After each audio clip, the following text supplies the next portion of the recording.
మత్తయి సువార్త 26వ అధ్యాయము. యేసు ఈ మాటలన్నీ చెప్పి చాలించిన తరువాత జరిగినదేమనగా, ఆయన తన శిష్యులను చూచి, 2 దినములైన పిమ్మట పస్కా పండుగ వచ్చిననియు, అప్పుడు మనుష్య కుమారుడు సిలువ వేయబడుటకై అప్పగింపబడుననియు మీకు తెలియనని చెప్పాను. ఆ సమయమున ప్రధాన యాజకులను ప్రజల పెద్దలను కయప అను ప్రధాన యాజకుని మందిరములోనికి కూడి వచ్చి యేసును మాయోపాయము చేత పట్టుకుని చంపవలనని ఏకమై ఆలోచన చేసిరి.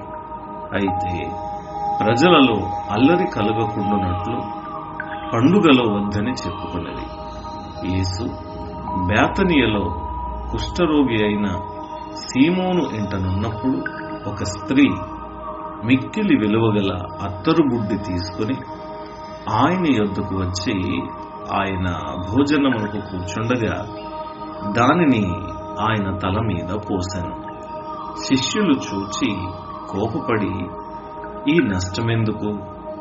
దీనిని గొప్ప వెలకు అమ్మి బీదలకు ఇవ్వవచ్చునే అనేది. యేసు ఆ సంగతి తెలుసుకొని, ఈ స్త్రీ నా విషయమై ఒక మంచి కార్యము చేశాను.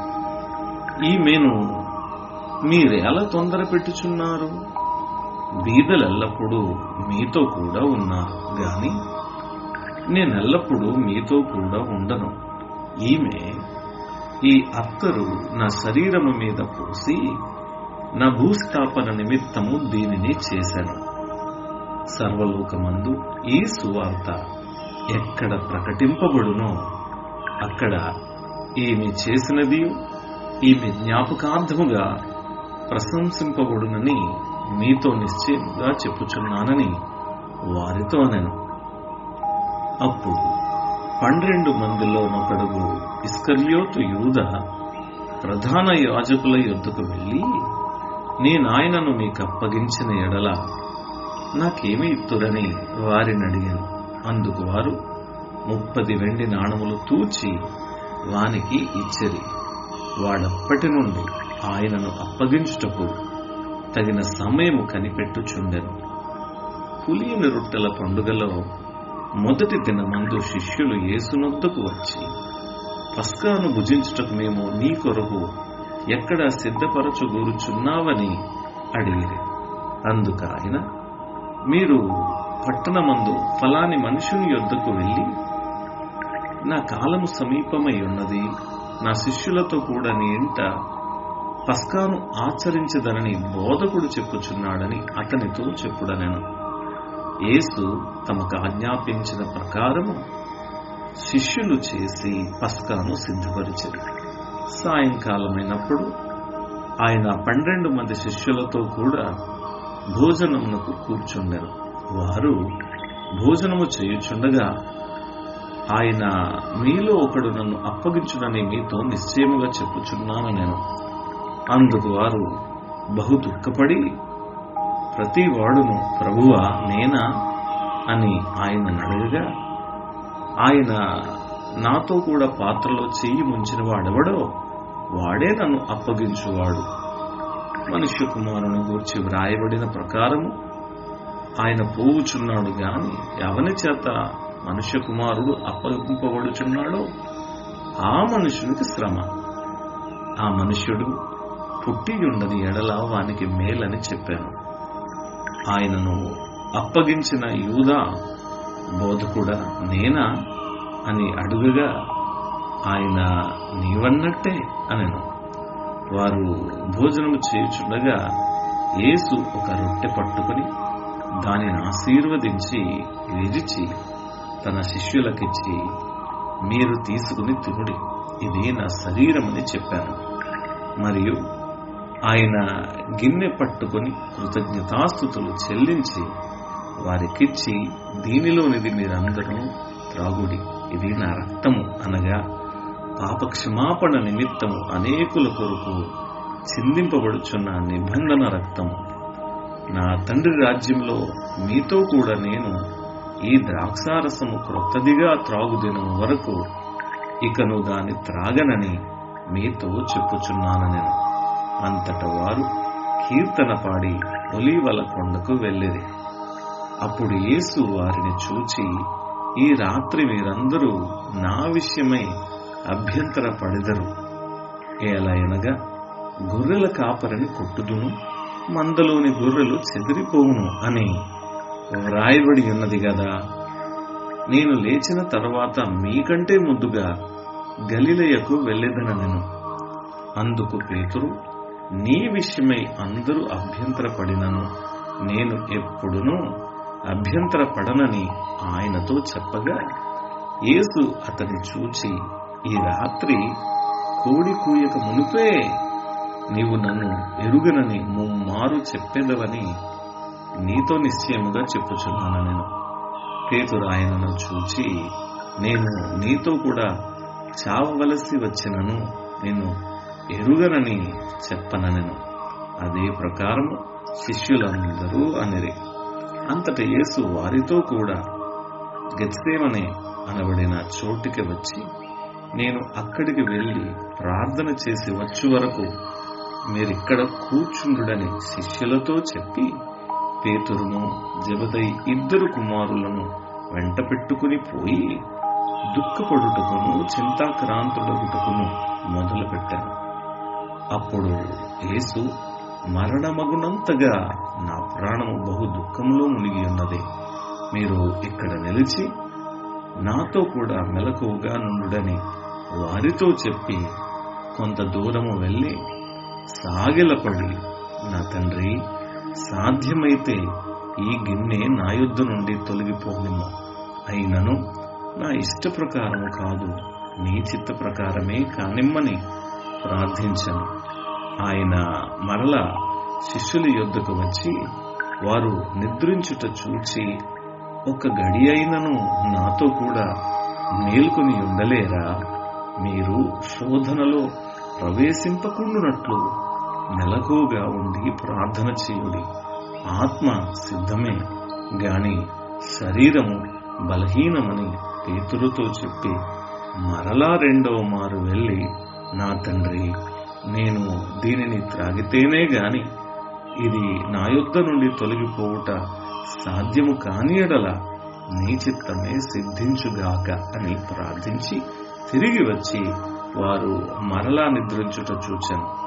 ఏలయనగా వారి కన్నులు భారముగా ఉండెను.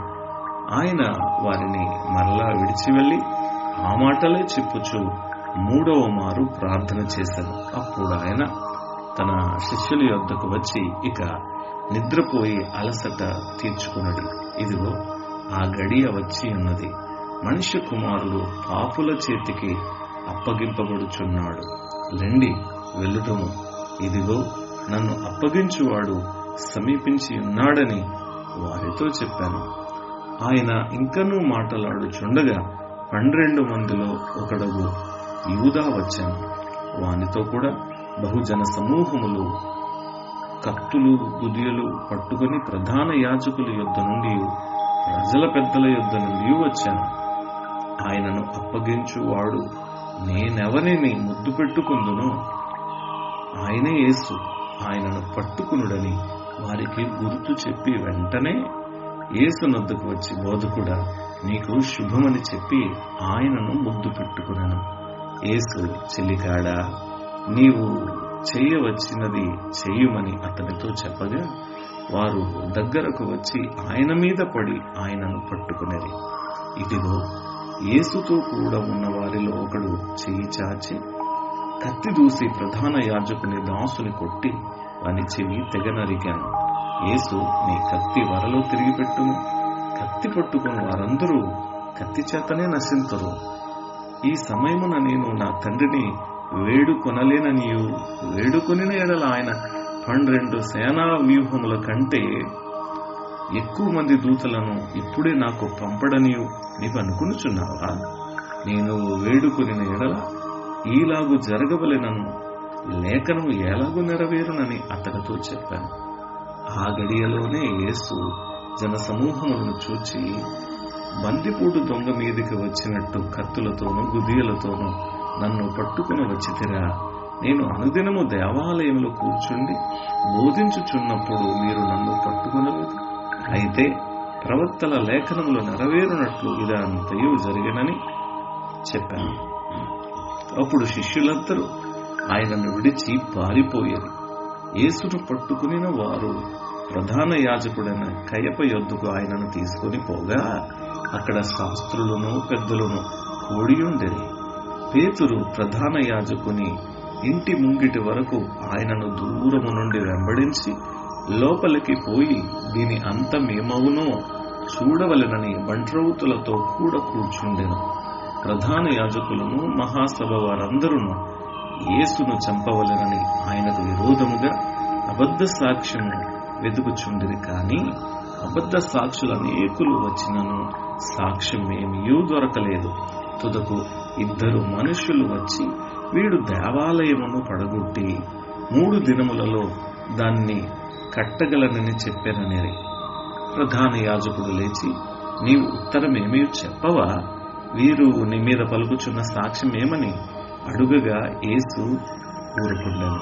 అందుకు ప్రధాన యాజకుడు ఆయనను చూచి, నీవు దేవుని కుమారుడు అయిన క్రీస్తువైతే ఆ మాట మాతో చెప్పమని జీవము గల దేవుని తోడని నీకు ఆనబెట్టుచున్నాను నేను. అందుకు యేసు, నీవన్నట్టే ఇది మొదలుకొని మనుష్య కుమారుడు సర్వశక్తుని కుడి పార్శ్వమును కూర్చుండుటయు ఆకాశ మేఘారుడై వచ్చుటయు మీరు చూతురని చెప్పగా ప్రధాన యాజకుడు తన వస్త్రము చింపుకొని, వీడు దేవదూషణ చేశాను, మనకిక సాక్షులతో పని ఏమి? ఇదిగో ఈ దూషణ మీరిప్పుడు విన్నారు, మీకేమి తోచుచున్నదని అడిగాను. అందుకు వారు, వీడు మరణమునకు పాత్రుడనిది. అప్పుడు వారు ఆయన ముఖము మీద ఉమ్మివేసి ఆయనను గుద్దిరి. కొందరు ఆయనను అరచేతులతో కొట్టి, క్రీస్తు, నిన్ను కొట్టిన వాడెవడో ప్రవచింపుమనిరి. పేతురు వెల్లుపొట్టి ముంగిట కూర్చుండి ఉండగా ఒక చిన్నది అతని యొద్దకు వచ్చి, నీవును గలిలీయుడు యేసుతో కూడా ఉంటివి గదా అనెను. అందుకతడు, నేను ఉండలేదు, నీవు చెప్పు సంగతి నాకు తెలియదని అందరి ఎదుట నేను. అతడు నడవలోనికి వెళ్ళిన తరువాత మరి ఒక చిన్నది అతన్ని చూచి, వీడును నజరేయుడగు యేసుతో కూడా ఉండినని అక్కడి వారితో చెప్పగా అతడు ఒట్టు పెట్టుకుని, నేనుండలేదు, ఆ మనుషుని నేనెరుగనని మరలా చెప్పాను. కొంతసేపు అయిన తర్వాత అక్కడ నిలిచి ఉన్నవారు పేతురునొద్దకు వచ్చి, నిజమే, నీవును వారిలో ఒకడవే, నీ పలుకు నిన్ను గూర్చి సాక్ష్యమిచ్చుచున్నదని అతనితో చెప్పేది. అందుకు అతడు, ఆ మనుషుని నేనెరుగనని చెప్పి శపించుకున్నటకును ఒట్టు పెట్టుకున్నటకును మొదలుపెట్టాను. వెంటనే కోడి కూశాను. కనుక కోడి కూయక మునుపు నీవు నన్నెరగవని ముమ్మారు చెప్పేదవని యేసు తనతో అనిన మాట పేతురు జ్ఞాపకము తెచ్చుకొని వెలుపలకి పోయి సంతాపపడి ఏడ్చెను. అధ్యాయము సమాప్తము.